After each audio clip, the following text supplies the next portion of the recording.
what's up? It's the Rant again. We're coming at you live with our 6th episode. I know, 6, it's not a big number, but we're celebrating anyways because we actually have people viewing. So, with me this week, of course, is Josh. Josh, wave to the audience. Can you hear me wave? I know, it's amazing. The clarity in that is so perfect. God bless HD audio. I'll probably edit in a hummingbird flapping effect. Everybody will think you're a coke addict then. Hey, welcome to the Rant. If you hear any weird noises, it's probably just Josh rubbing the cocaine on his gums. He's trying to hide that he's doing this still, but he needs the energy. He's holding down 8 jobs. Whew. All right, I'm good. 7 of them are not documented. All right, so this week on the Rant, people, we are going to chat a little bit about what we think makes a great game and what we think is just hurting games in general this week. And you know what? We couldn't think of a better example than the Mass Effect series because it went from amazing to, well, it's a cookie-cutter copy of so many other games now, and it was depressing. What do you say, Josh? Would you like to start us off with your opinions? Sure. Well, let's see. Where should we start here? Let's start with, the biggest thing about Mass Effect was the customization, especially in the first Mass Effect. It was so true. So customizable. There were so many different classes. One class didn't even have a gun. He couldn't use guns. He only had powers, and I thought that level of customization is just perfect for a game like Mass Effect, or really any game and that's trying to do a customizable interface. And then Mass Effect 2 kind of dumbed it down. There wasn't as much, but the story was more, so I kind of counteracted the not being as much customization. And then the third game threw everything out the window. So all the customization was pretty much just cookie cutter, like he said, and the story was just like, okay, we're ending it here. Fuck you all. And that was it. Customization, it didn't used to mean so much to me back in the day, because, I just wanted to game. But now that a lot of these games are taking up so much time, if you get a really good one, you can, easily expect to dump, 40, 50 hours into a run, especially if you're doing an RPG.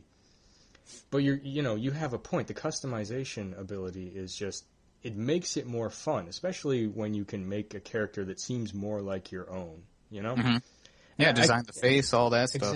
Exactly. I mean, slightly off cue from what we're talking about with Mass Effect, but the Oblivion game and Skyrim and a few of those others that really let you sculpt your own character, I like that. I have killed an entire evening just making my character before I start the game. It's fun now, and if you're going to dump that much time into a game, wouldn't you like to be staring at something that you think is cool or enjoy, as opposed to the carbon copy of Arnold Schwarzenegger running through with a handgun? It's like, come on, I've seen him before. I'm bored. Okay, long hair doesn't help. You guys are why? You know what, EA? We already kind of think fuck you a little bit because you're one of the big problems in this area. You're breaking a lot of franchises into just bits of shit. Yeah. It's terrible. They buy out a company and they take the reins, and that's where we get the DLC bombardment. And DLC. The unfinished games. We need to devote an entire episode just to DLC and the bullshit they do with that. But we're gonna save that one because that one I feel like we can get 6 hours out of easy. Yeah, easy. Yes. Okay. It's like, welcome to the month of DLC. Just go through each and every game. Well, you see, they really didn't need this DLC in Assassin's Creed. No one likes multiplayer, but they're like, hey, let's add 15 new characters for $20, and if you get the season pass, you can save $5. Yeah. You know what? That was a perfect segue. That's the point that I wanted to make next is multiplayer. Why is multiplayer in everything? I don't understand this. There are games where multiplayer seems as alien to me as the game itself can be. I'm sorry, I don't think Tomb Raider should have a PvP multiplayer I'll be option. sorry. I'm with you on that one. What the fuck?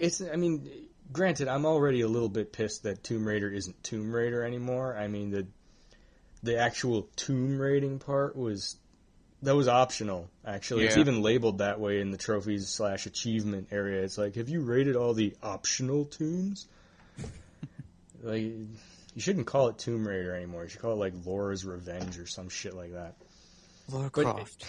I don't get it. Why is multiplayer the drawing point for everything anymore? Like, Exactly. I think it's basically because everyone is so networked nowadays. I mean, you got Facebook, you got your phones, you got video game consoles. Everyone wants to be with each other all the time. Well, maybe not with each other, but, playing or doing things, not exactly in the same room, but at least with another person.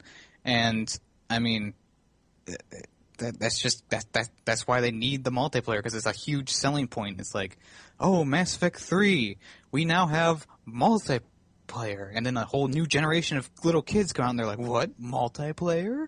And they go and they buy the game, and they're like, ooh, I don't even want to play single player. I don't want a little kid playing a game where he gets to fuck an alien. I don't think that's a good upbringing. I'm sorry. I don't think he would last through the game long enough to even get to that option. It's entirely possible. Most little kids, I get the feeling, are so ADD at this point. It's like, outside of multiplayer, they last 3 seconds. Like, this is boring, and just throw the controller. You know Mom, what really I want something more violent. You know what really bugged me? One of the things that bugged me more about Mass Effect 3, it was their strategy of trying to promote the game, and it was, if you haven't played the other two Mass Effects, it's time to start now. And I was like, what? If you start Mass Effect 3 now, you're missing 2 whole games of story that actually affect the third game. Mm-hmm. What are you trying to say here? That those 2 don't matter anymore? Well, I guess they don't, because the endings are all the same, but it doesn't matter. Yeah, 3 endings. It's like 300 choices you have to make that supposedly affect everything throughout the whole game, and you still only get 3 endings. And that's with the expansion DLC that they threw out afterwards, which only sort of corrected the ending. And it gives you some like Fallout 3 photo ending thing to it, where it shows you photos of what happens. Jacob becomes a teacher, and Miranda accepts that she's a sex idol, and That's exactly what I was thinking. It's like, where's the prostitute one? There's always a prostitute ending. Jason found that working was very difficult and quickly learned that turning tricks was the way to go. And there you go. Currently, he's living at 8722 Wharf Drive with a rough trick named Jim. So, yeah, multiplayer. We don't get it. We kind of wish it would die out 50% and stick to the games where it actually needs to be, like shooters and fighting games. Mostly, I think one of the things that hurts the multiplayer stuff is that they make regular campaign stuff dependent on what you've done in multiplayer. That really drove me nuts in Mass Effect 3. It's like, by the way, right now you can't get the ending that you really want because you haven't played enough multiplayer. And it doesn't really change the cinematics anymore. I mean, the one ship doesn't blow up. Ooh, good thing I saved that one ship. Yeah. Yeah, multiplayer, I can't stand it anymore. I think first and foremost what ruins multiplayer for me is the toxic level of people that are in there. Have you ever really jumped into a multiplayer anything in the last 6 months and been like, you know what, everybody in this room is just really cool and relaxed. This is fun. No. The last time I did multiplayer, I got chewed out by what I'm pretty sure was a 10-year-old because they couldn't spell the 4-letter cuss words they were slinging at me. F-U-K. Exactly. F-U-K, you hacker. Wait, what? Did I miss something? Yeah, I mean, it's especially very prevalent on Call of Duty games and those massively multiplayer shooter games. Like, you can't get into a lobby without some little kids, either singing or trash talking someone, and it's like, you're 12 years old. What have you really done in life that? So yeah, your life experience is so abundant. You can totally talk trash to me and tell me what a worthless piece of shit I am. Yes, your 12 years outweigh my 31. My favorite time I wasn't getting eaten alive by a little kid, but this little kid was trying to bring me down. He was like, "Oh, you probably have a job." And I'm like, "Yeah, I do. I live on my own, too." And he's like, "Oh, wow, you're such an idiot. You gotta live with your mom." I'm like, what the hell is going on here? I'm slightly confused. Is this kid trying to insult me or make me feel better? This is odd. And then this little kid, we get into the game, and he turns on the song Pina Colada, if you like pina coladas. Instead, he was saying penis coladas, and he didn't know he was singing it wrong. So I was able to get back at him for that one. I'm sorry, that's horrible.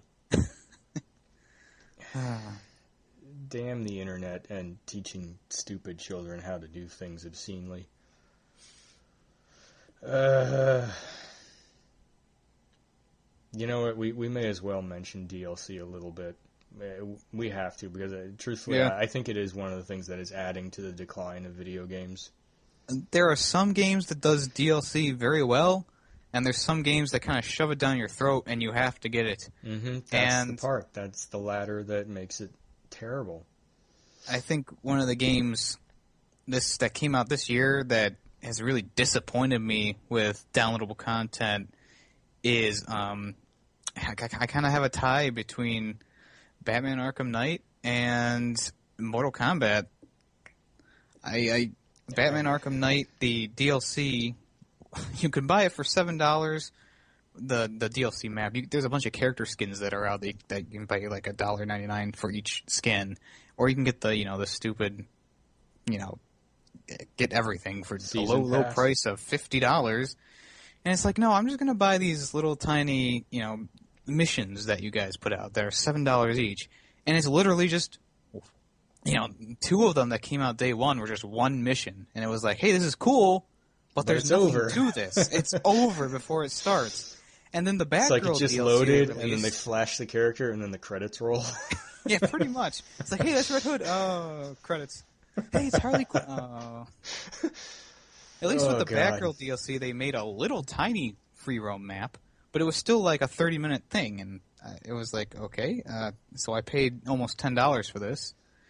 And with Mortal Kombat, it's like, here are these 4 characters who possibly could have been added to the actual game. Like, these characters must have been finished before the game even was released. It's just unfortunate that they rely on this DLC to keep people active and playing their games. If you want someone to be active and play your games, make a damn good game. That right there, I think, is the next big point we need to talk about. For Mass Effect specifically, it went from a really in-depth game where you had to think about how you were going to do combat to, Gears of War, essentially. It was run in, duck behind something, pop up, shoot, run again. Yeah. Granted, I liked that the use of your biotic abilities became so quick, because it always felt a little weird to me that even when you had like a maxed out level 60 character in the first Mass Effect, you still could only use a biotic power like once every minute and a half. Oh, it felt like 5 minutes when you were in battle. Oh, I know.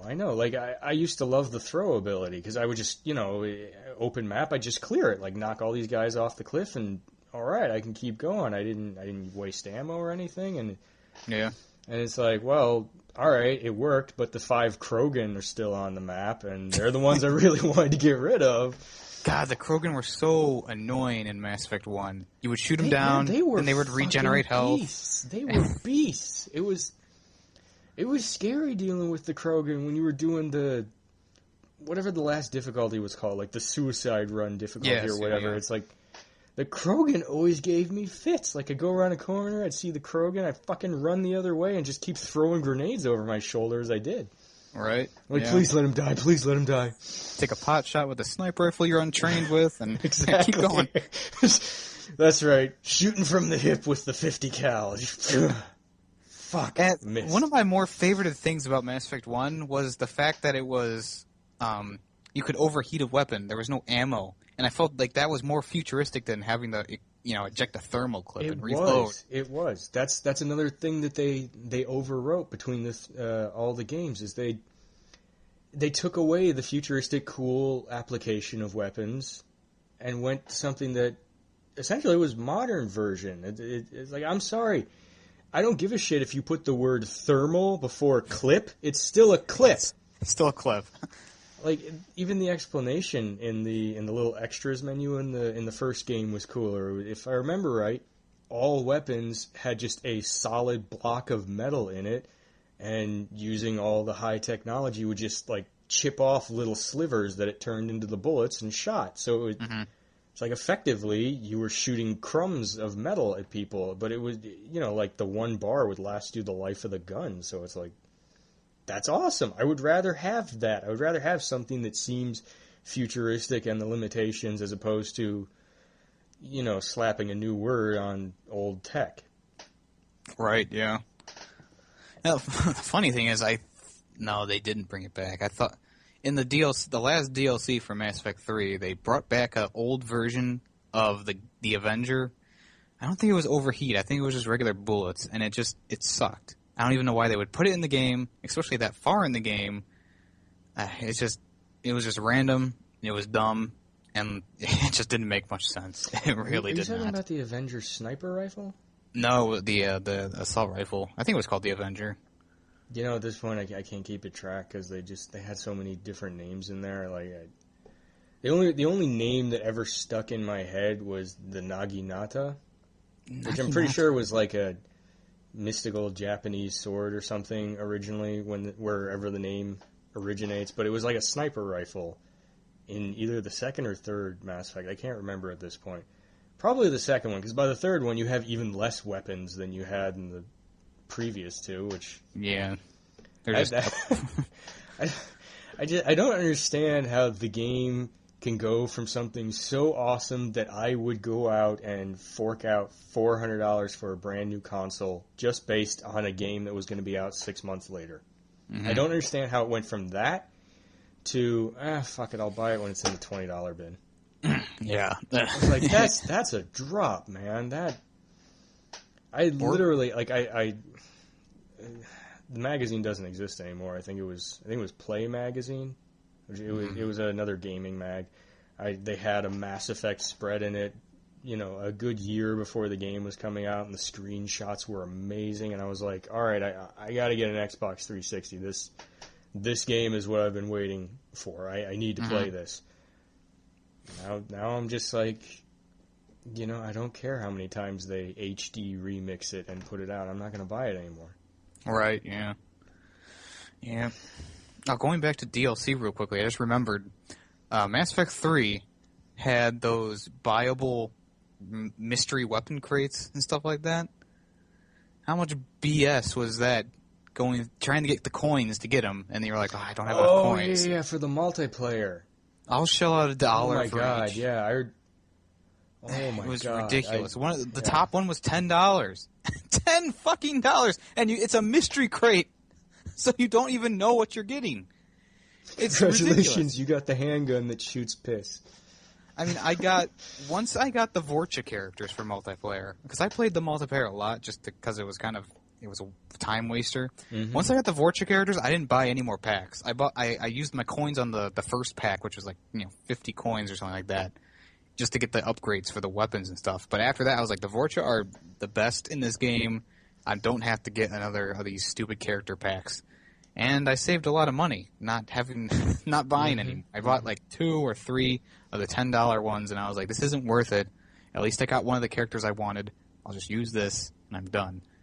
So I kind of got that. That was my turning point for DLC. Like the DLC in Mass Effect 3 just kind of grinded my gears, and I was like, this is bullshit. This is bullshit. And I stopped buying DLC before actually researching it and seeing what the hell I was getting with a season pass or something like that. We're not even buying a season pass. If I see if something looks cool, I buy the DLC and go, okay, cool. I think we need to mention one final note before we start doing our review. And I think it's bullshit when they start stating that the DLC will change how things work in the game if you buy it.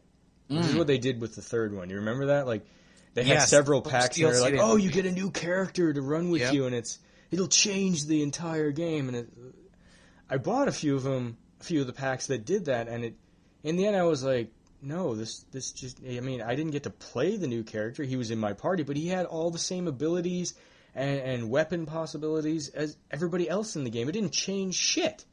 It gave me a new coat of paint for, like, either the Turian or Corian character. It was like, that was it. It was like, really, I just shelled out $10 for this crap, and it did nothing. And you also claimed it would help me change the ending, which it didn't either. Because it was worth 4 points, and you needed like 5,000 to actually get the uber awesome ending, which there never was an uber awesome ending. That one really pissed me off. Like, they patched it so many times that eventually you could unlock it without doing the online multiplayer shit, and I did. And it was still the ending where you had to choose to kill half the people in the game. Yeah. It's like, don't worry, Shepard will survive. You just have to kill pretty much everybody first. Don't worry kill about all it. the robots. By the way, did we mention else? he has 4th degree burns by surviving this? Not that there is such a thing. It's kind of like disintegration. Exactly. It's like 4th degree burns. It's like all that's left of you is your skeleton. My biggest problem with the DLC for Mass Effect 3 was the first DLC they released, which was like, I don't remember, like New Arrival or something like that with the Prothean. Yeah, that's the character that they were like, he's gonna change the game. No. Yeah, and if you don't buy that Prothean DLC, one, it's already on the disc and it's just an unlock code that you get, pretty much. God, that one.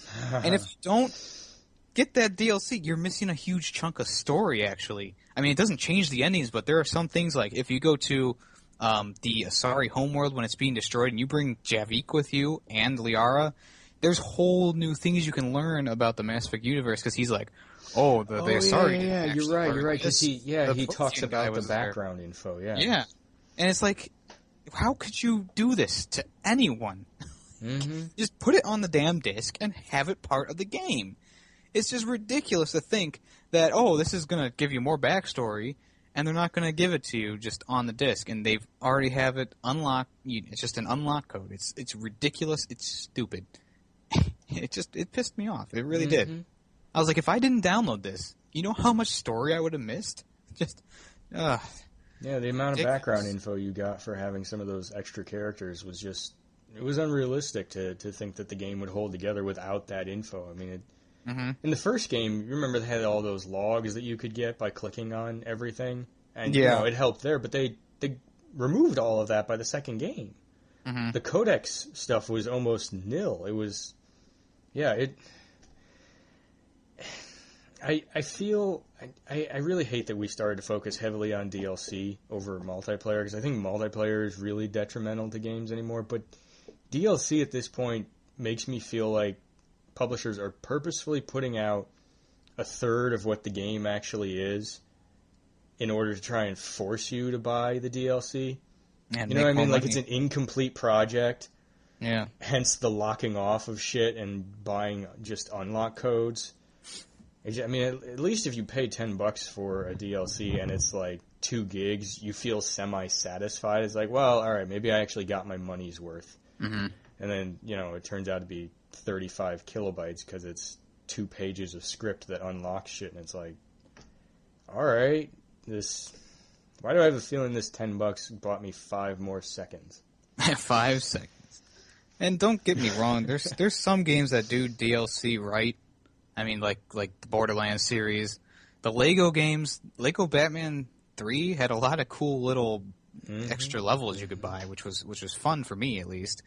There was the whole Undead Red Dead Redemption DLC, which was it turned the entire map into a zombie world, and there was a whole new story campaign. That was freaking sweet. And then there's other games that doesn't add hardly anything. You get a new skin. Ooh, oh boy. Like Dying Light, you can get new skins, and you can get the new Be the Zombie mode, which is just ridiculously stupid. It's a love-hate relationship. It really is. Very much so. You know the fucked up thing? We've been talking for about half an hour on this shit. Oh. And we only had one positive thing to say. That's terrible. Here's a quickie. Graphics are getting much better in games. See, to me, I'm sorry that it's a love-hate 50-50 thing for me on that. Because the graphics, yes, they're getting better, but they're becoming more photorealistic and taking away part of the aspect I really liked of gaming, which was the very stylized, otherworldly kind of stuff. You know, like if you look at Borderlands with the cell shading graphics and all that stuff, that makes it more fun to me. Like Borderlands would not hold as much entertainment for me as it does if it was if it was completely photorealistic. Then Right. I'd just be like, well, I'm kind of fucking playing Mad Max now. This isn't really Borderlands. I just kind of jumped over into the Mad Max or Grand Theft Auto or something like that, you know?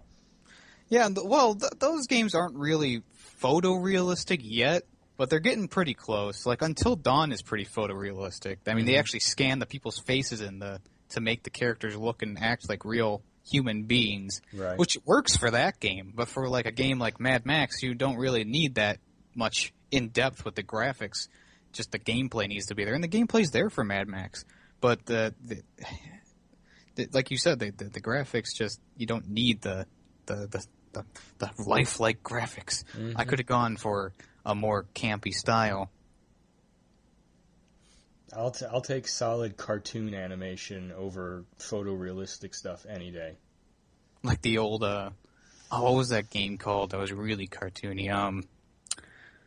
Cell Damage. I was talking about that before when it was on sale. It's really cartoony, but it looks great even nowadays. It's so much fun to play. Oh, the olden days. The olden days, the heydays. You know, the PS2 Xbox generation, I had more games for those consoles than I have even close to on the PS3, Xbox 360, or the PS4 level.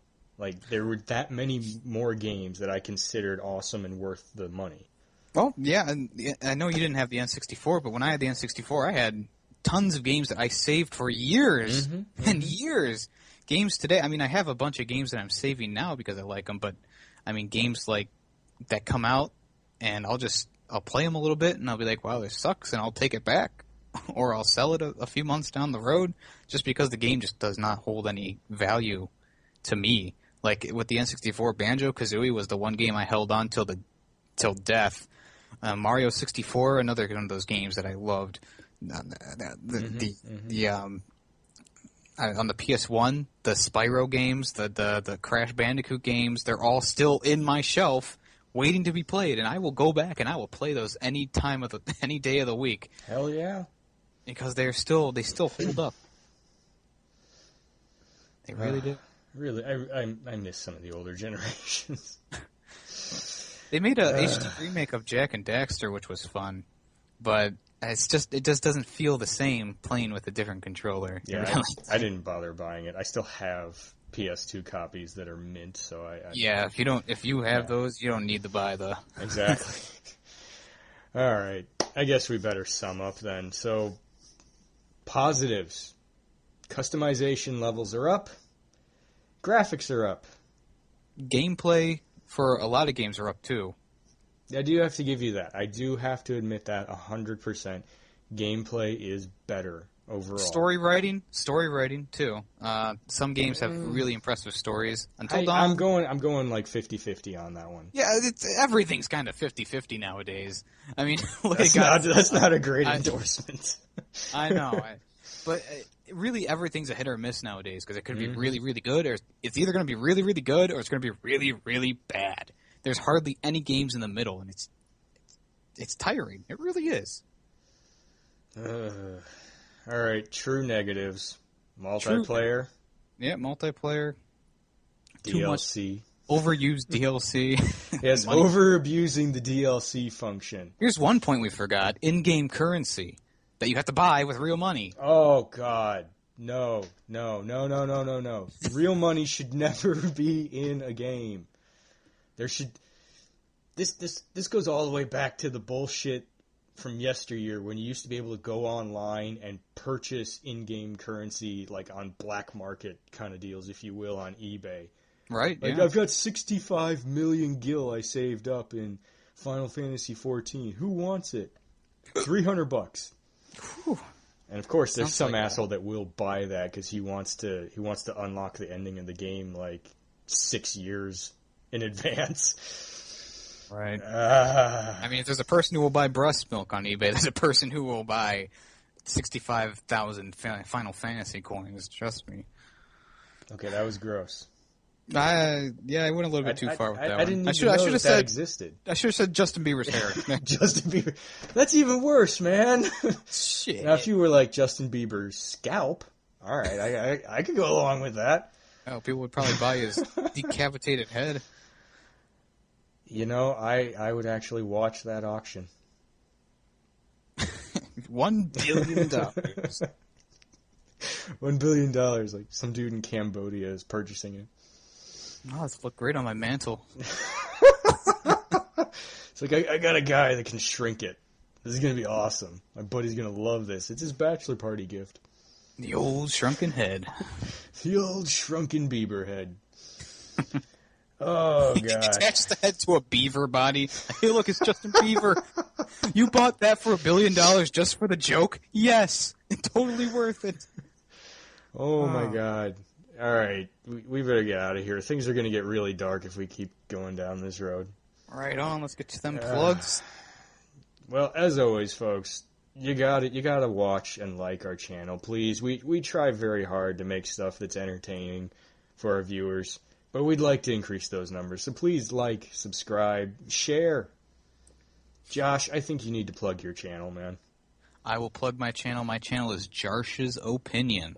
And I have a few series ongoing right now. I have my 3-second reviews, which is just one word for a review. Short, sweet, to the point. I have a Left 4 Dead series with me and my 2 other friends. Actually, one of them's my girlfriend. We play through Left 4 Dead, get into some very crazy predicaments.